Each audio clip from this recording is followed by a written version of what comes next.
નમસ્કાર ખેડૂત મિત્રો, સ્વાગત છે તમારું ખેડૂત પરિચય યુટ્યુબ ચેનલમાં। આજે તારીખ 29 જૂન 2024 ને આજની સવારની હવામાન અપડેટની અંદર માહિતી મેળવીએ તો ગુજરાતમાં આજે કયા વિસ્તારની અંદર વરસાદની શક્યતાઓ છે તેની વિશેષ અપડેટ મેળવીશું। સિસ્ટમની અસર ગુજરાતમાં આજે પણ જોવા મળશે, કયા વિસ્તારની અંદર મધ્યમ ભારે વરસાદ નોંધાઈ શકે છે તેની વિગતે અપડેટ મેળવીશું। સૌરાષ્ટ્ર દક્ષિણ ગુજરાતમાં પડી શકે છે વરસાદ, કચ્છ અને ઉત્તર ગુજરાત સાથે જ મધ્ય પૂર્વ સહિતના ભાગોની અંદર પણ હળવા છૂટાછવાયા વરસાદની શક્યતા।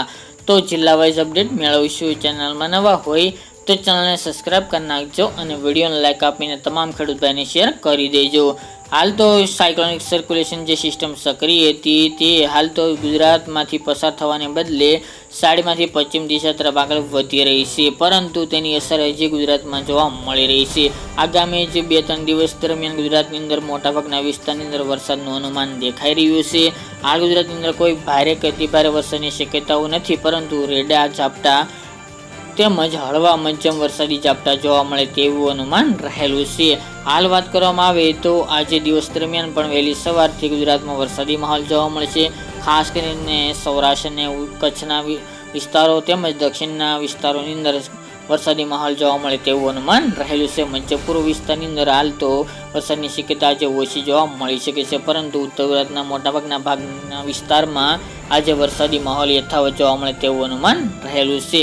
વિસ્તારોની વાત કરવામાં આવે તો સૌરાષ્ટ્રની અંદર ગીર સોમનાથ જિલ્લો, કોડીનાર, વેરાવળ એ વિસ્તાર, પોરબંદર, કુતિયાણા આજુબાજુ, જુનાગઢ, કેશોદ, માંગરોળ, વિસાવદર એના અમુક ગ્રામ્ય વિસ્તાર તેમજ દ્વારકા, ખંભાળી આજુબાજુના ભાગો, જામનગર, કાલાવડ, લાલપુર, રાજકોટના મોટાભાગના તમામ વિસ્તારો તેમજ ભાવનગરના તમામ વિસ્તારો, અમરેલીના 1-2 સેન્ટરો તેમજ બોટાદના તમામ સેન્ટરોની અંદર આજે વરસાદની શક્યતા રહેલી છે, પરંતુ છૂટાછવાયા વિસ્તારોની અંદર વરસાદી માહોલ જોવા મળશે। રેડા ઝાપટાનું પ્રમાણ વધુ જોવા મળી શકે છે, જ્યારે જામનગર, રાજકોટના અન્ય વિસ્તાર, સુરેન્દ્રનગર, મોરબી એટલા વિસ્તારની અંદર છૂટાછવાયા ભાગોની અંદર હળવા મધ્યમ વરસાદી ઝાપટા પડી શકે છે। કચ્છના નખત્રાણા તેમજ ભુજ, ભચાઉ, રાપર, ગાંધીધામ, મુન્દ્રા, નલિયા સહિતના ભાગોની અંદર આજે પણ વહેલી સવારથી જ વરસાદની શક્યતાઓ રહેલી છે। ખાસ કરીને દિવસ દરમિયાન વરસાદી માહોલ રહી શકે છે, પરંતુ રેડા ઝાપટાનું પ્રમાણ વધુ જોવા મળશે।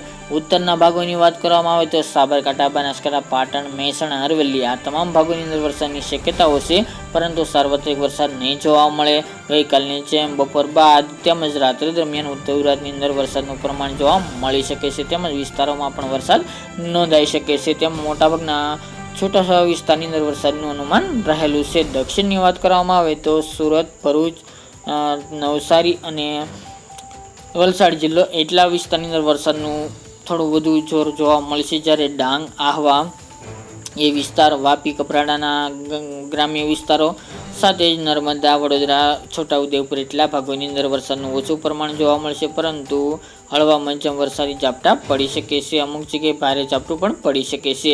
મધ્ય પૂર્વ વિસ્તારની અંદર ખાસ કરીને કોઈ શક્યતા આજે ઓછી જોવા મળી રહી છે, પરંતુ 1-2 વિસ્તાર તેમજ અમુક ભાગોની અંદર દાહોદ છે, અમદાવાદના ભાગો, વડોદરાના વિસ્તારો, મહીસાગર અને પંચમહાલ એ ભાગોની અંદર વરસાદનું અનુમાન દેખાઈ રહ્યું છે। તો ગુજરાતની અંદર ખાસ કરીને સાર્વત્રિક રાઉન્ડની વાટ જોઈ રહ્યા હતા ખેડૂત ભાઈઓ, પરંતુ ધીરે ધીરે ગુજરાતની અંદર વરસાદની માત્રા તેમજ વિસ્તારમાં ઘટાડો જોવા મળી રહ્યો છે। આગામી દિવસમાં સિસ્ટમ હજી જો બદલીને થોડી ગુજરાત તરફ આગળ વધશે તો ગુજરાતમાં વરસાદી તીવ્રતા વધુ જોવા મળે તેવું પણ અનુમાન રહેલું છે।